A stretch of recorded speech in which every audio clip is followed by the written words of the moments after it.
जय श्री राम दोस्तों, आप देख रहे हैं YouTube चैनल ज्ञान स्टार प्लस।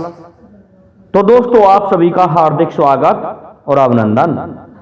दोस्तों, आज हमने आपके लिए कमेंट चुना है श्रीमान रघुवीर जाटव जी का, और ये लिखते हैं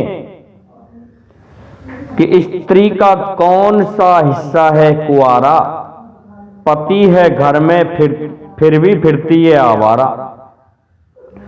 दोस्तों, बड़ा ही सुंदर कमेंट है, और ऐसे कमेंट शगुन शास्त्र में जाके लगते हैं। हम कई तरह के शगुन देखते हैं कि किसी के बाल लंबे हैं तो कितनी भाग्यशाली होगी वह औरत, अगर उसके तिल हो रहे हैं और किस हिस्से पर हो रहे हैं तो वह कितनी भाग्यशाली होगी, यदि किसी स्त्री के स्तन बड़े हैं तो कितनी भाग्यशाली है। इस तरह के कमेंट शगुन शास्त्र में मिलते हैं। तो दोस्तों, हमारे चैनल को सब्सक्राइब कर दीजिए। देखिए, बताते हैं कि स्त्री का कौन सा हिस्सा कुआरा रहता है। पति घर में होता है फिर भी वह आवारा रहती है, तो कौन सा हिस्सा है। दोस्तों, हमारे हिंदू धर्म शास्त्रों के अनुसार हम देखते हैं कि स्त्री का विवाह होने के पश्चात उसकी कोई भी वस्तु कुंवारी नहीं रहती। फिर भी हम देखते हैं कि स्त्री का एक कोई हिस्सा ऐसा है जो कुंवारा माना जाता है, उसे पुरुष कभी भी टच ही नहीं करता। यदि गलती से पुरुष ने उसे टच कर दिया तो यह भी समझ लो कि वह घर बर्बाद हो जाता है। उस पति को बहुत सी ऐसी आपत्तियां आ जाती हैं कि वह अपने आप को संभालने में सक्षम नहीं हो पाता है। इस तरह से स्त्री का एक हिस्सा ऐसा कुंवारा होता है।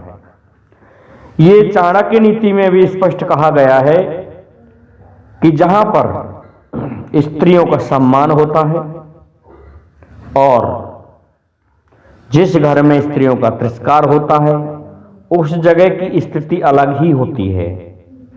जहां स्त्री जाति का सम्मान होता है तो उस जगह दोस्तों धन की वर्षा होती है, और जिस जगह अपमान किया जाता है उस जगह गरीबी रहती है। ऐसा शगुन शास्त्रों में बताया गया है। परंतु अब वह हिस्सा हम जानेंगे जो हमेशा ही कुंवारा बना रहता है। इसके लिए हम आपको चाणक्य नीति में भी लेके चलेंगे और भगवान शिव के महाशिव पुराण में भी लेके चलेंगे। शिव पुराण में इस तरह के नियम और शर्तें मिल जाएंगी कि ऐसा करने पर क्या होता है और ऐसा करने पर क्या होता है। इस तरह से ये शिव पुराण में ही मिलता है।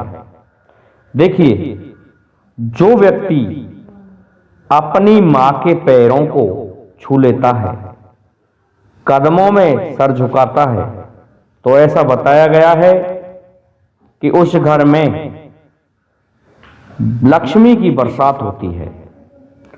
और यदि मां की कृपा हो जाए तो उसे संसार के जितने भी शत्रु हैं जीत नहीं सकते। यह भी हमारे शास्त्रों में लिखा है। लेकिन दोस्तों, वह हिस्सा कौन सा है जो हमेशा ही कुंवारा रहता है। अपनी मां बहन के रूप में स्त्रियां रहती हैं घरों में, तो वह हिस्सा है दोस्तों, उस हिस्से का नाम है नाभि। नाभि ऐसा है कि उसे कोई भी पुरुष नहीं छूता, वह हमेशा कुंवारा माना गया है।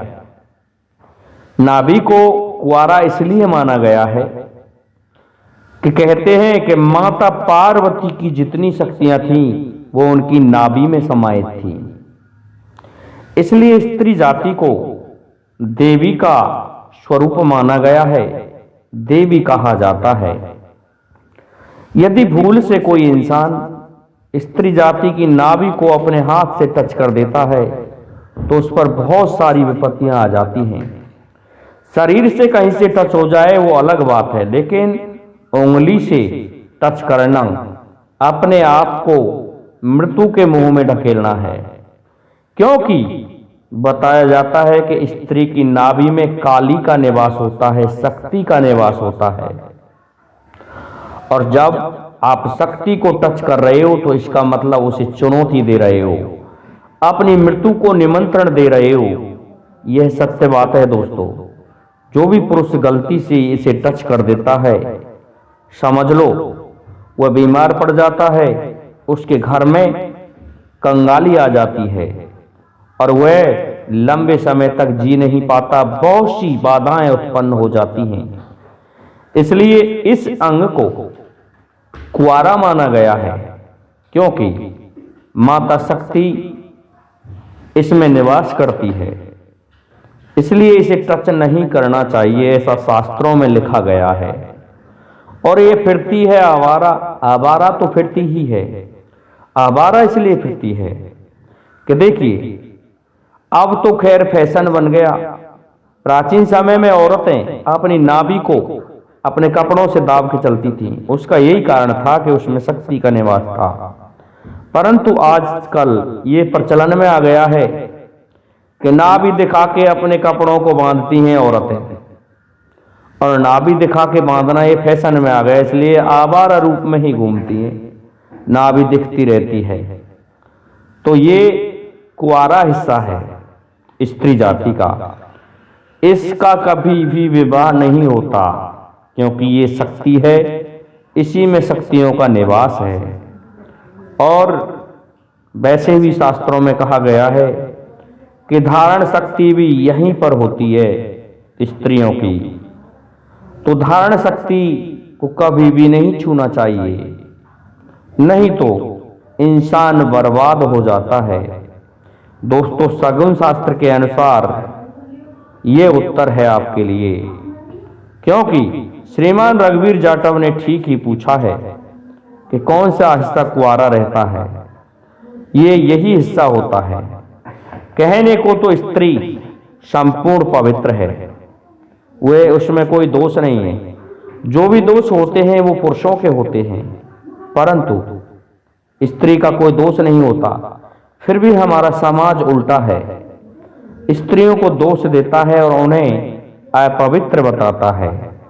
स्त्री वह देवी है, चाहे तो एक घर को इतना ऊंचा उठा दे कि उसकी कोई बराबरी ना करे, और चाहे तो एक घर को ऐसे गड्ढे में डाल दे कि उस घर के बराबर कंगाल कोई घर होगा ही नहीं, क्योंकि स्त्री ही उस घर की मालिक होती है, वही चलाती है, वही संभालती है।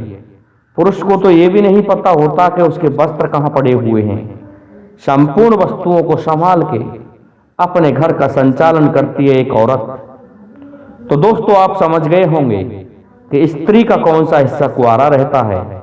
श्रीमान रघुवीर जाटव जी, मैं समझता हूं मैं आपके इस कमेंट का उत्तर दे पाया। इसलिए अब आप सभी से मेरा निवेदन है कि आप हमारे इस वीडियो को लाइक, शेयर और सब्सक्राइब करें। साथ ही बेल आइकन को भी प्रेस कर दें, जिससे कि आने वाले वीडियो का नोटिफिकेशन आपको मिलता रहे। दोस्तों, जय हिंद, जय भारत, जय जय श्री राधे, जय जय श्री राम।